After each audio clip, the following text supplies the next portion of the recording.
Hello and welcome to the Heritage Open Days 2021 and the next instalment of the Ure Museum's Eat, Pray, Love in Antiquity.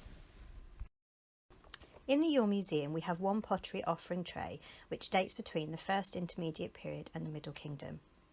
It was given along with other objects by the British School of Archaeology in Egypt in 1910.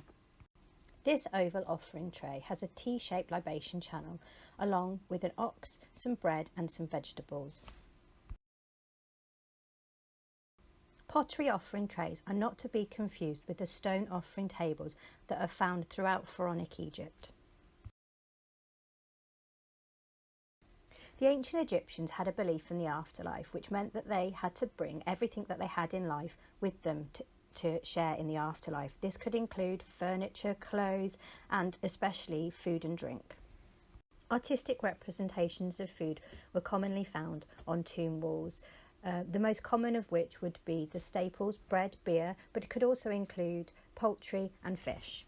Physical examples of food, as well as model food, could also be taken into tombs to be used for the deceased in the afterlife.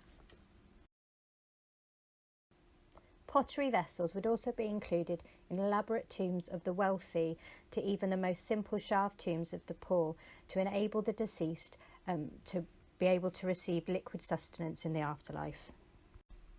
Other items which may be included in tombs or tomb chapels had written text such as the offering formula, which would have magically provided sustenance to the deceased in the afterlife. In this close-up, you see the offering formula, or the Hetep Dinesu, which starts normally as an offering which the king gives. It then names a specific god and goes on to list food and drink, normally bread and beer. In this fragment from the Ure Museum, we see a priest offering to Ptah. Although he is offering food to the god, it also would magically be available for him, the deceased, to have in the afterlife. Here you can see some different examples of pottery offering trays. Made from crude Nile silt, they are found throughout ancient Egypt, but in a very specific time, between the First Intermediate Period and the Middle Kingdom. They are typically associated with the poorer members of Egyptian society and have been found both within simple burials as well as on top of the burials, perhaps acting as markers. The types of model food included on pottery offering trays does differ between region and region, but predominantly includes at least one type of vegetable, one type of meat and some bread, along with a libation channel, perhaps used to magically bring this food to life at the burial.